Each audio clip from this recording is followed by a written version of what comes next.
What's up, everybody? This is Minus for Responsible Gaming, doing episode 173 of Ominous Designs, reaching the last end of this second hundreds of episodes. It's pretty impressive. So one thing I figured that I should do every now and then is show you a little bit the cards from last week, because you haven't seen them. You haven't seen the illustration, the name, and etc. last week. So here's Zombie Mass, which is our big zombie making smaller zombies. Here's Rush of Expandables, which is sorcery that creates tokens. All your creatures can make a copy of themselves. So feedback I had, I'll go very quickly over. This might be too cheap. I'm still not fully convinced. And this guy doesn't really have any upside other than being able to remove some of his body to create zombies, but I still feel like the base of an X spell is too powerful to add very much to it. I haven't had counter proposals that where people do that often. They give you a counter proposal on your design and they go completely somewhere else, which is interesting, but it doesn't fix my design. It just creates another one. Anyways, we are doing today now. Now is today. So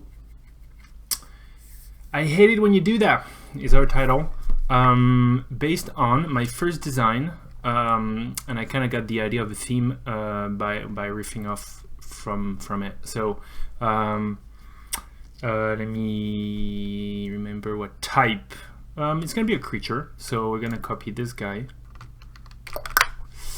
and it's gonna be a smaller creature, potentially 1 mana, and the text says creatures. Good question. So my first idea would be creatures, not the opponent control, but all creatures. Creatures lose X proof and all protection. Can you do that? I mean, I'm creating it. And all protections, and can gain X proof or protection.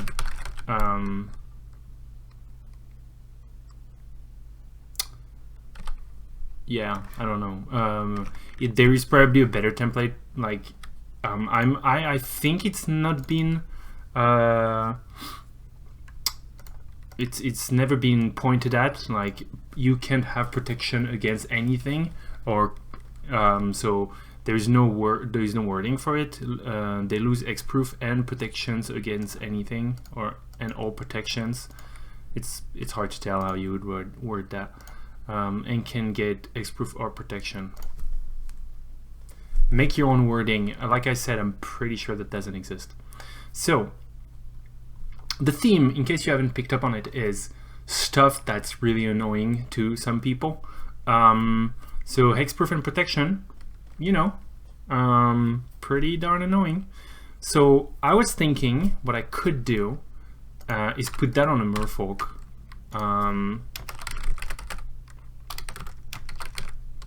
Wizard type. So I'm thinking, why not? One of the reason I'm thinking of doing that is just in case it would actually get played, either in Legacy or I don't know if there's Vintage Merfolk, but one of the interesting applications to this is it would finally counter. There's a couple things that counter True Nemesis, but that would be another one. The other thing is that Merfolk deck actually can use a small creature that kind of barely has anything to it, whereas it's very hard to find anybody else who would do that. Like, you would need to be like a bigger creature potentially for some decks to be using a stupid small creature that has just a static effect. Hate Bear, I guess, would be one, but the problem with the Hate Bear is I don't feel like losing hexproof and protection is that white. I feel like blue is good for that, so it kind of forces me into a 1/1 for 1, I feel, because it's harder to just drop a 2/1 for 2 in blue with a static effect that's already kind of feeling like a hate bear.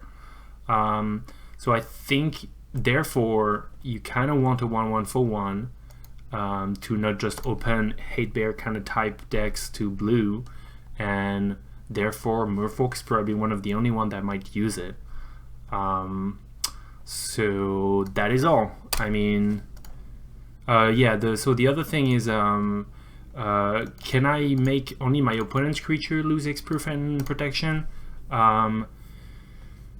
The thing that's kind of tricky about this is that, well, the question you have to answer is, what do you want to happen in a mirror match? Because Merfolk is the one who actually plays True Nemesis as well, or at least one of the ones.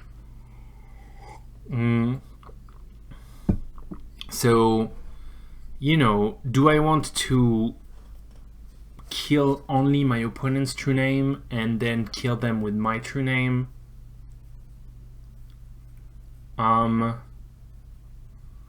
So 2 true name Nemesis, I don't know, they fight each other in race.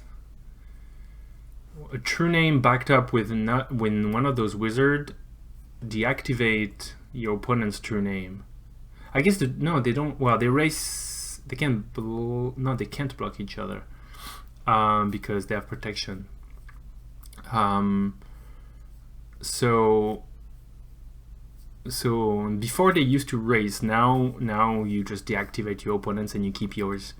So maybe it's okay to say only your opponent. But the thing that I don't like is the idea that you would make a card that says Hexproof and protection suck, and you would imply that on your side of the deck you're still playing it, you're still having Hexproof and protection creatures. So actually, just because of that, I don't want to do that. Like, you know what I mean? Like, if I want to hate Hexproof and protection, it's not so that my deck can be the only one doing it and piss everybody else off, right? So we're gonna deactivate both sides, like the true haters we are. And that's it though. Flavor, text, name, etc. Illustration will come in next week. Yeah, like I said, I feel kind of trapped into the form factor of the card. Like, you could be a Sphinx, but then all of a sudden you find yourself with one of those wonky, potentially, I guess Commander could be interesting, but honestly, somebody might play a 1/1 that makes Hexproof and protection be impossible in Commander just because they really hate Hexproof and protection. I could totally see that. And I guess Merfolk is a thing in Commander for some people, probably, and Wizard even. So I think that's fun. I think that's real fun. Potentially that's Mythic Rare, but I don't think so. But that's not the biggest deal for us to figure out right now. Is there any reason that I want to try and be fancy and put a little bit of a butt to that creature? It makes it look more interesting, as ridiculous as it sounds, because 1/1 for 1 with an ability just really look like you're trying to squeeze an ability onto a body that really has no reason to be there. But that's kind of an optical illusion, and also I'm a little worried what would happen. It might get actually pretty good with Merfolks when they start making this into a 2/3 and a 3/4. So how about no? I don't know, because on the other hand, it doesn't really do all that much, but supposedly getting sided in against a specific card. Like, it's not like you're gonna main deck that. So maybe you can make actually no, a Merfolk 1/2 for 1. Like, Merfolks are like the rare type of creature that can actually accept only a 1/1 for 1 for a marginal effect on top, like Curse something and a bunch of other ones. So why would we give them a bonus body? Yeah, let's move on. Let's move on with our lives and have a 1/1 wizard. So So this inspired me with the topic today. So what are we gonna do that we can hate on? And I think what we should do, what I figured could be hated on is alternative win cons. But it's another one where I don't quite know what the wording is gonna be. So one wording could be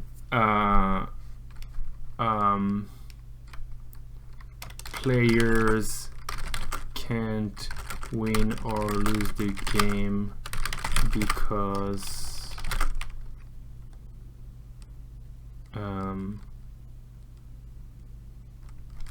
you know, because of, how do you say that? Because of a permanent, but maybe we can say it a little better. Because of an ability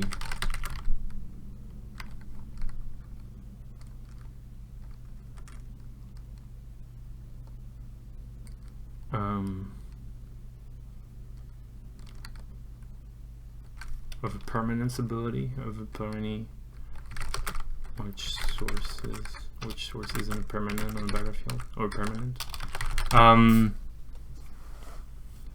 Hard to word. Oh, permanent. Yeah, maybe that. Permanence can't make players win or lose the game. That's probably better, right? It's a tiny bit more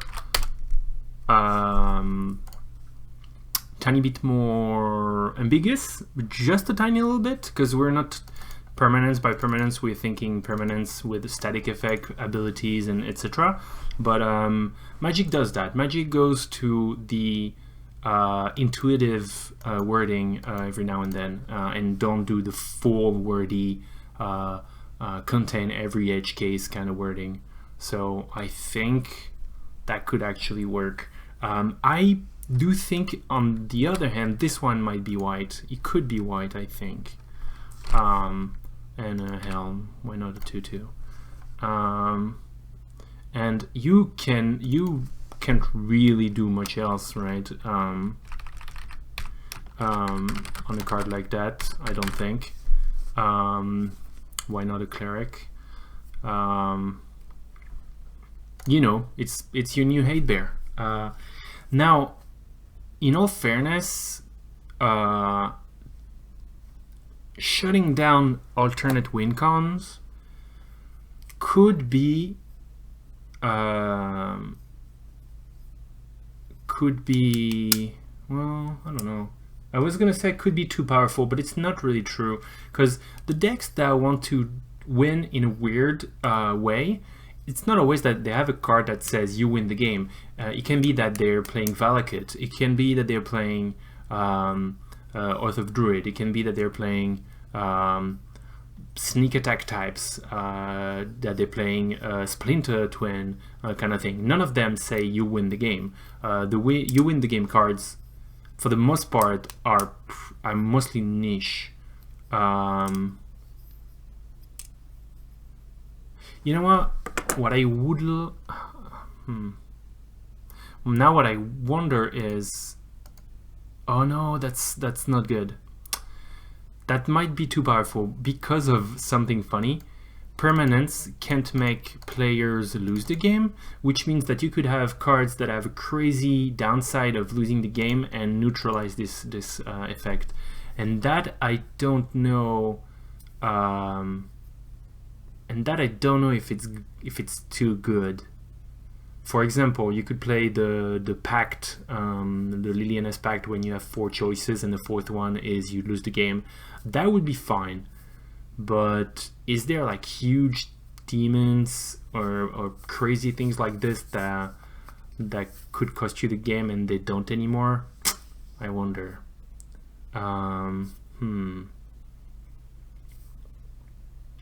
Because that I don't know if I want to allow. Luckily, we targeted permanence, which means that things like Slaughter Pact, whatever pact, you cannot get around because they're not permanent, so they're still going to make you lose the game if you can't pay, and we don't really need to hate those specifically.